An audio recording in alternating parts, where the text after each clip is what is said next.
Hello guys, welcome to the channel. Today we're going to be working on this beautiful 2011 RXP-X 255.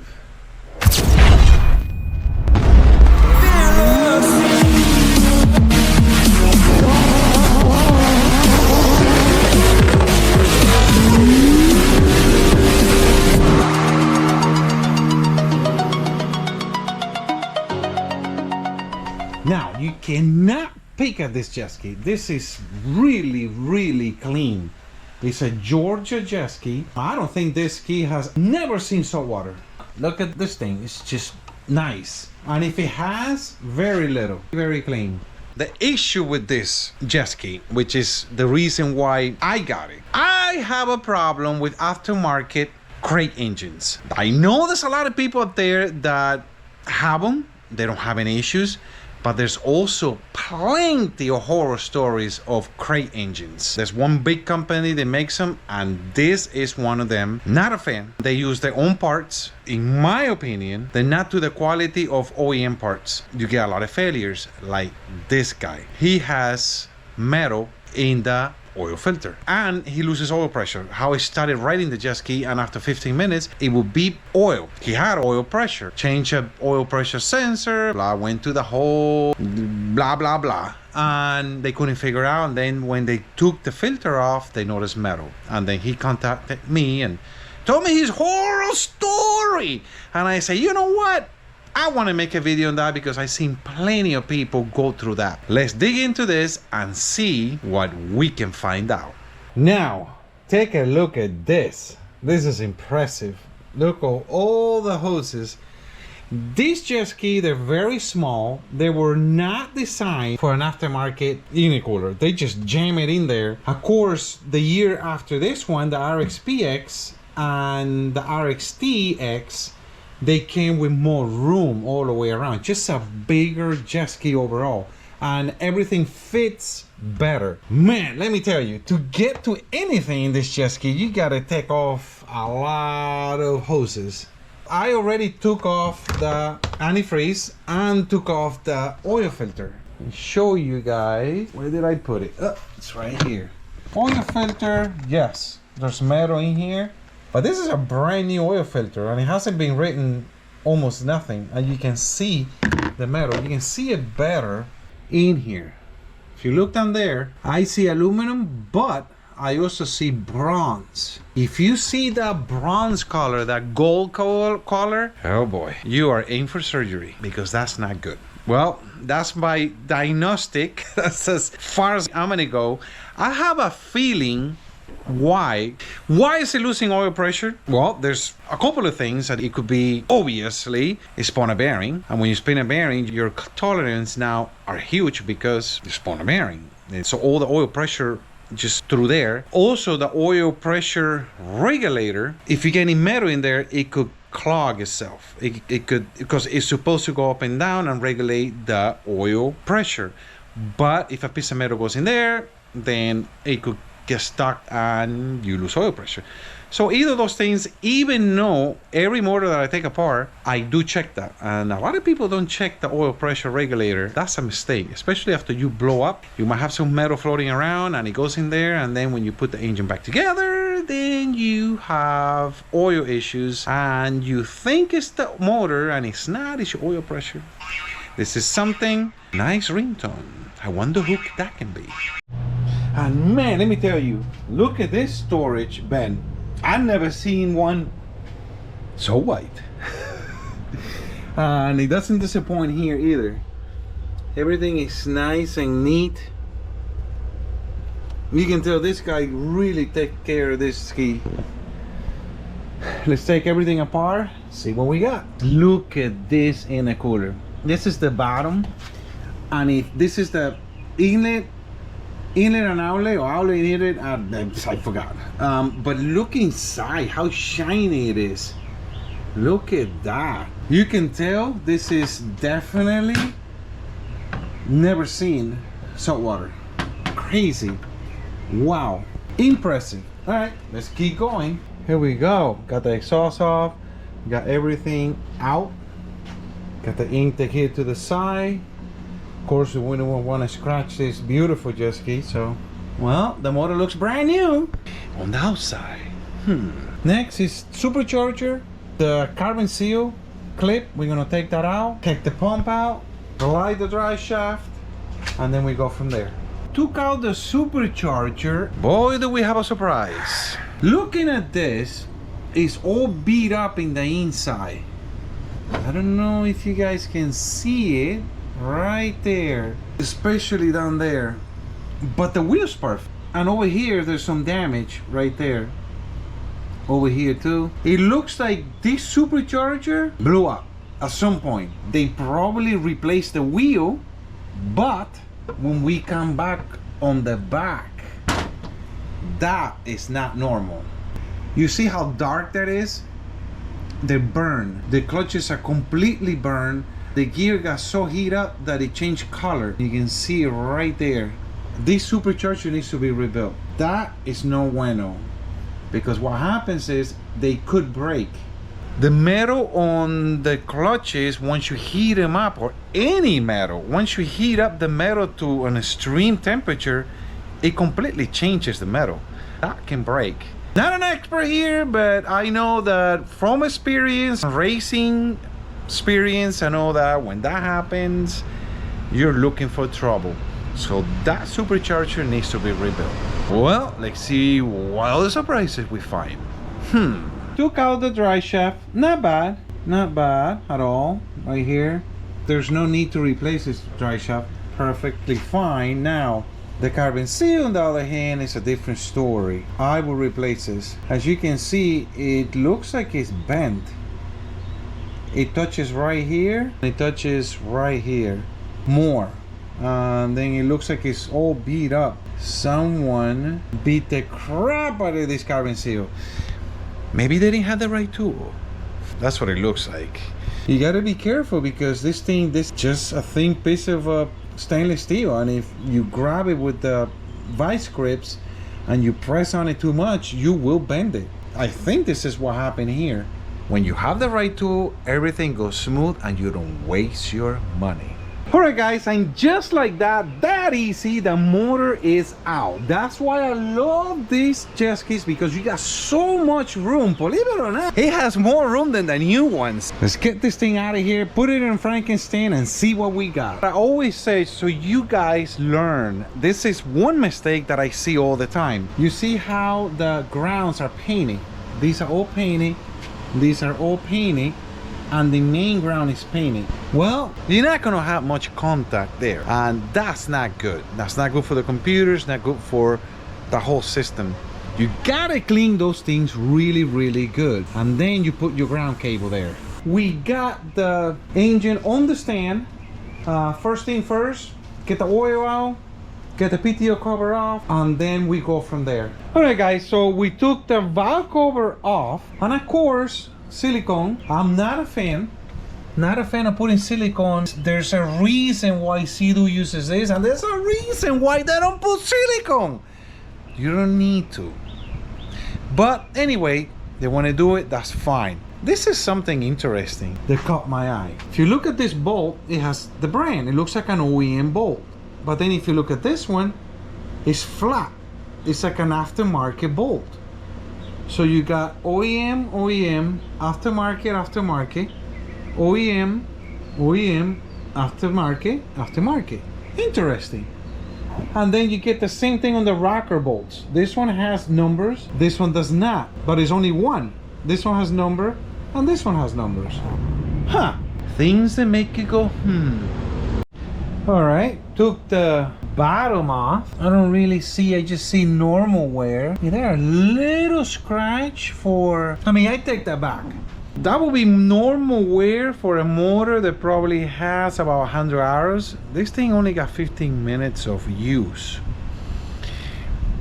You tell me. Look at those scratches for a 15-minute motor. Look at this one. And I come over here, everything looks fine. Again, we see the same bolts. These are not OEM bolts. The piston, the pistons are custom. I don't know, I don't really see any damage yet. There's definitely something messed up. So we're gonna keep digging and see what we can find. This is a little scratch. They're all a tiny bit scratch. All the journals. All right, well, let's keep digging and see what else we find. Now, I just took all 6 bolts, rod bolts. Something interesting just happened. If you look at the colors of all 5 of these on the threads, and you look at that one's more shiny. If you look at that, that means the thread was not that great and it was hard. It was hard for me to take off that bolt. So whoever was building this motor, when he was putting that bolt in, he knew that bolt was hard and kept going. Those are things, you know, you have to watch, and those are the things that makes the difference between a good engine builder and just someone who's building an engine. That bolt should have never been in that rod. All right, so I'm gonna put 2 of the bolts that came out of there, these black bolts. I'm gonna show you guys something. I just took all the bolts out, putting these 2 here, and as you can see, I can just see, and they won't come out. Do the same thing here. Perfect. See, they won't come out. Now, trying to do that here, and that's it. This is as far as I can do that one. That's the bolt that I'm talking about. It shouldn't be this hard. It shouldn't be. And when you tighten that bolt, you know. That is what makes the difference. Jeez, I can't even get it out. There we go. Between a good engine builder and just someone building an engine. Let's see the prices we got. Well, this one is good. Nothing wrong with this. 2.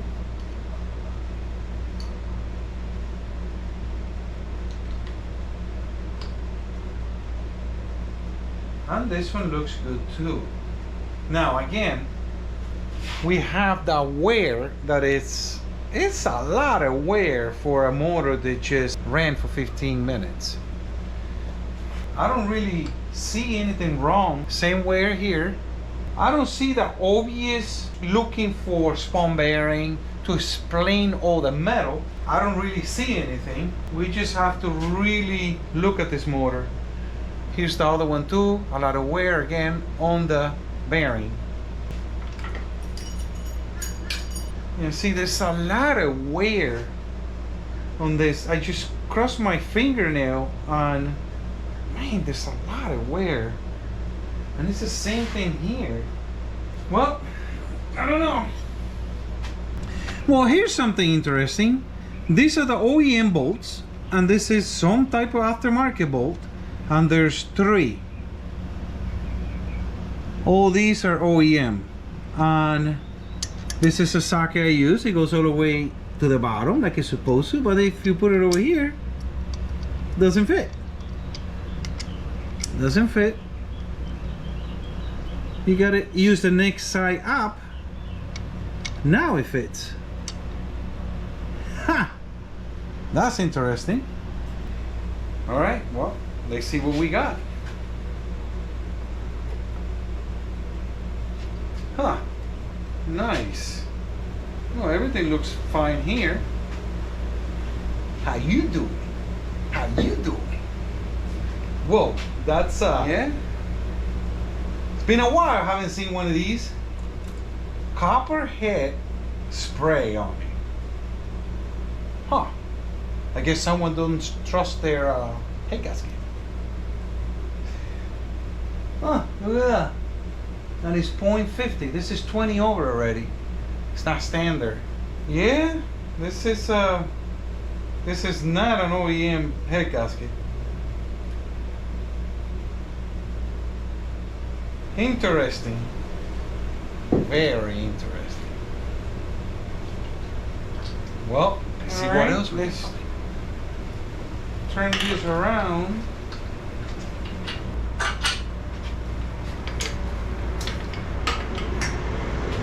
See a little scoring on the actual piston on that side, even on this side too. There it is. This is not a forged piston. To my knowledge, when you see the casting like this is a cast piston. This is not a forged piston. You can tell by the color. Obviously it's not CNC machine or anything. These light colors, shiny colors like this are usually cast pistons, which I wouldn't put in a supercharger ski.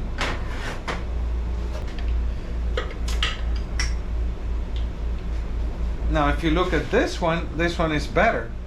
This one doesn't have the lines. Now, look at the coating is coming off. That interesting. Other than that, everything is loose. And on the last one, yeah, same thing.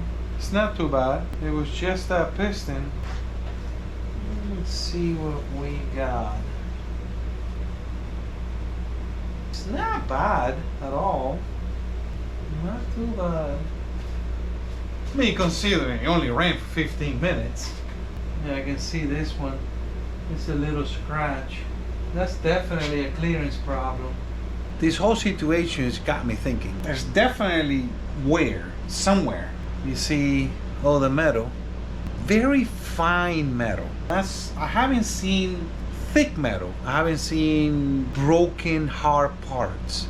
All I see is almost like a silverish metal. Very fine. Originally, the ski has had a oil alarm. According to the sensor, it didn't have any oil. So let's take the oil pressure off and see what we find. This little barrel, it's like a little barrel. It should slide right out. If it doesn't slide out, that could be why it gave a code for oil pressure. Let's see what we got. This is your spring. Supposed to be 2 springs. Now this, yep, it slid out, so this is good. All right, well this doesn't tell me anything, just tells me it was working. Where is the oil pressure? And what I told the client is, if this ski truly did not have any oil pressure, it would have ceased in that period of time that he was riding it. Could be wire harness issue, it could be something else not related to whatever happened here. Well, I guess we keep digging and see what else we find. 1 week later. Alright guys, so we are at the new shop, obviously. We got this baby in here, got all the parts to build the new motor. Because not gonna use a lot of the parts from the old motor since it was an aftermarket motor. They do their own clearance and they're not factory clearance. I want to use factory parts. I don't want to use aftermarket parts, and neither of the owner. He wants a reliable motor. He wants something stock, strong, reliable that he can just go and have fun with it. What happened to this motor? What happened to the aftermarket motor? I don't know. I guess we'll find out when I put the new motor in the ski if it's a wire harness related problem. That could be one of the issues. The other thing that I'm leaning towards is this aftermarket motor, the inside the motor was sandblasted. Not a fan. You can sandblast trailer, a rim, paint it, everything is fine. When you sandblast something, if any of you guys ever sandblasted a product, it's really hard to get all the sand out. Especially if you got little cavities and little stuff everywhere, it's really hard. My opinion, some sand got left in the block somewhere or the head, and that sand got into the bearings, and that explains all the little lines on the bearings. And that might be that fine metal, almost like dust that we're getting all over the place on that motor. Could that be the oil issue? Maybe. If all the bearings got sand in there and it's so fine that I can see it with my eyes, I can feel it with my fingernail, maybe that's the lack of oil pressure. Don't know. I guess not using anything from that motor, build a new motor. I'm gonna start on that this week, and that will be the second part of this video. I hope you guys enjoy this video. I hope I taught you guys a few things, because that's my goal always. Remember to comment, like, and subscribe, and let's grow this channel. I'll see you guys on the next episode.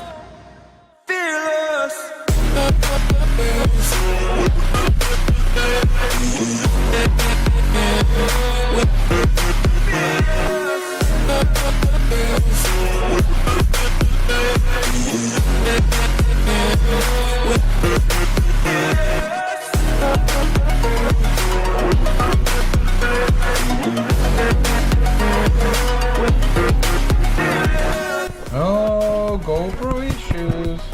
Come on, GoPro. Oh, jeez.